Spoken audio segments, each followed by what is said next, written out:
Hello, this is Sean Holmes. It's November 18th, 2022, and I'm making this recording to give my thoughts on MCU's Wakanda Forever. And I'll first start off with my overall judgment.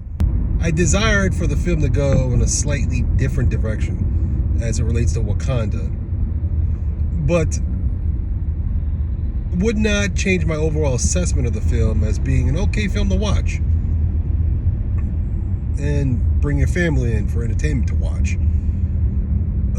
For example, I agree with the YouTuber from the Cool section who had said that he'd wish to see more Shuri in practice battles to convince the audience that she's worthy of the mantle of Black Panther. Now, I differ from the Cool's perspective, his position on the movie being total failure. He has his opinions, I have mine. But I do agree with him that I wish there were more scenes that would convince the audience that Shuri deserves the honor of wearing the Black Panther mantle. That being said, I saw enough to be somewhat satisfied with her being the Black Panther. Not because she had scenes that showed she beat everybody in a physical heavyweight or lightweight fighting contest. No, because following the last Black Panther MCU movie, all the heart-shaped herbs were dead. So, logically, it was up to her to bring the heart-shaped herb back. And logically, it would be safe to assume that she wouldn't want to test an untested product on anyone but herself first to make sure it's safe for Wakandans to use. So, it made somewhat sense to me that Shuri, MCU Shuri, became the next Black Panther. In that context, in that timeline context. Moving on. I did enjoy Riri Williams. I thought the actress who played Riri Williams for the MCU did an outstanding job. My only regret with her, which is nitpick, again, not something that changes my overall grading of the movie, which is still good. My only nitpick would be that I didn't see a lot of, or enough of, the connection between Riri Williams and Tony Stark. We as comic book fans know there is one, but I don't think I saw enough of it, enough established. I hear that the actress who played Riri Williams for the purpose of the MCU is getting a Disney Plus series titled Ironheart. So I'm looking forward to that, and I'm sure that they'll establish more connections between her and Tony Stark, which is what I'm looking forward to. Angela Bassett's role as the Queen Wamanda, I didn't have a huge problem with. I thought her performance was okay for the most part. M'Baku the Man-Ape, played by, and I hope I got his first name right at least, I think it's Winston. His performance was okay, but it came across too much like a supportive role. I would have preferred that he'd had more of an active involvement in it. In a sense that, in some depictions, I've seen his character devolve into straight up villainy, which I guess we saw some of in the first one, but it was, for the most part, just watered down for the movie to make way, I guess, for the real villain, which was Killmonger in the first Black Panther movie. My desired scene would have been, what if Shuri used him as her test subject for the heart-shaped herb? And then as a result, he went crazy for a little while, and she had to wrestle him for control of Wakanda at the end while beating Namor at the same time. Now, that'd probably be a little bit too much for the purposes of this movie. You know what I'm saying? That had to happen in order for this to be a good movie. Like I said, Wakanda Forever, I thought was a good movie. But it would have been interesting, and it would have made M'Baku the Mayonnaise role more significant. Who else? Nakia.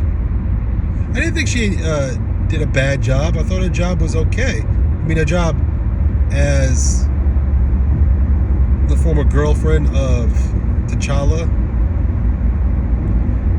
Oh, it was a decent job, decent performance. I think some people had it in mind that she should be the next Black Panther.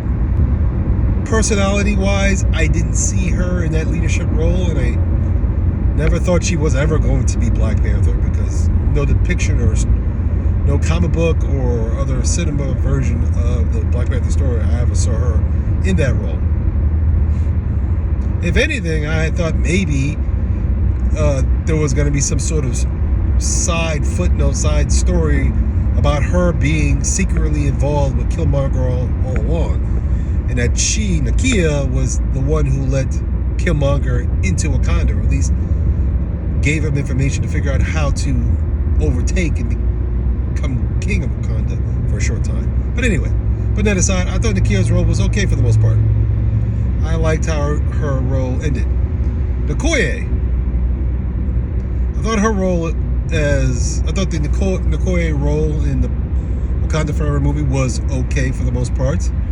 I was a little disappointed that we didn't see the outcome of Okoye and her husband, who became her enemy towards the end of the last Black Panther movie. But I'm hopeful that it's something that Marvel Studios will revisit in the future. Okoye and her husband, and whatever became of their relationship. Finally, I want to get to one last aspect of the Wakanda Forever movie, and that is Namor. It's the last subject of this conversation I want to touch upon, and I want to say two things. One, maybe more than two things. I want to say first that I'm a little disappointed that the live-action depiction of Namor is now forever solidified of a guy with wings on his feet that allows him to fly. In other words, I was a little disappointed that Marvel went with the wings on his feet that is from the comic books that was part of this movie for Namor's ability to fly.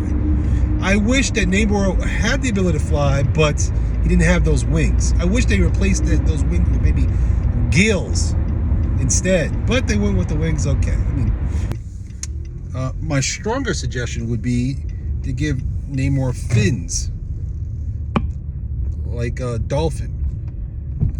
That way, it would make more sense that he would be able to move rapidly underwater with fins instead of wings that aren't really long enough, big enough, aerodynamically, to sustain a person in flight.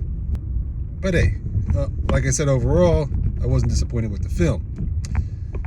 Also, on my suggestion on the motives behind the film regarding Namor's motives, as I've stated before, I would have preferred that they've gone the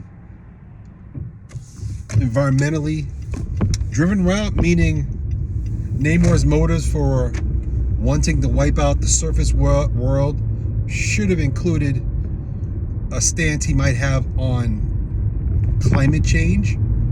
One way they could have gone about that is by putting forth the idea that toxic pollutants was affecting some of the health of the people of Talokan, Namor's people, or Atlanteans, for those comic book lovers out there. That, coupled with the current idea they went with, which I thought was okay, that humans are searching for vibranium, and found some in Talokan, thereby causing problems for Talokan's isolationism,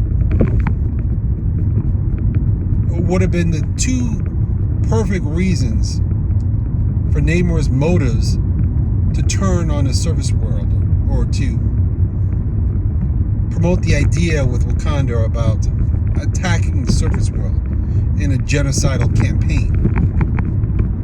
I think I would have preferred those two reasons, but instead they went with just option B, which is humans are looking for vibranium, they're getting too close to Talokan, which messes with their isolationism.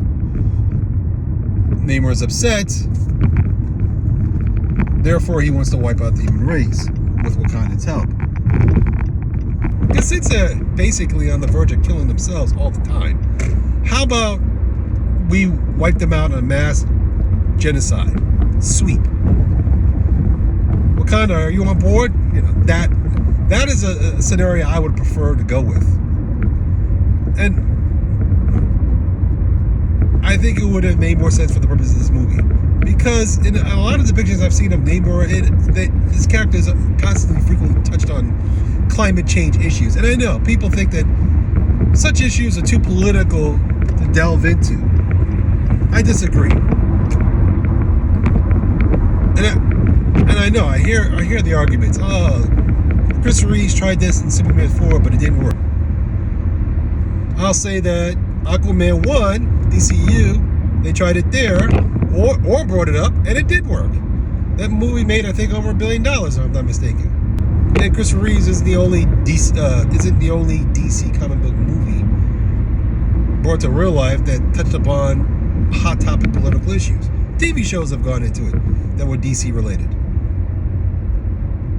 Stargirl's villains talked about political issues, but I'm not gonna go too much into that. Anyway, just saying that it can be done. It just has to be done in a very careful way. Anyway, it didn't happen here, unfortunately. I'm disappointed it didn't happen. That was my final gripe with this movie. Again, my name's Sean Holmes. Until next time.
I'll say that Aquaman 1, DCU, they tried it there, or brought it up, and it did work. That movie made, I think, over $1 billion, if I'm not mistaken. And Christopher Reeves isn't the only DC comic book movie brought to real life that touched upon hot topic political issues. TV shows have gone into it that were DC related. Stargirl's villains talked about political issues, but I'm not gonna go too much into that anyway. Just saying that it can be done. It just has to be done in a very careful way. Anyway, it didn't happen here, unfortunately. I'm disappointed it didn't happen. That was my final gripe with this movie. Again, my name's Sean Holmes. Until next time. One more thing. When I brought up the Stargirl reference and said that they brought it up as Stargirl, what I was trying to say was that they went political by labeling or by making the villains' goals for the purpose of the CW Stargirl show to be left-wing related, which means their goals were to get Medicare for all, healthcare for all, climate change issues, stuff like that. And the overview was that they're too extreme with these issues, and they go so far as to kill people to get these goals accomplished, which is playing politics with a comic book television show. Basically, it's a right-wing perspective that was pushed on a Stargirl TV show. Anyway, till next time.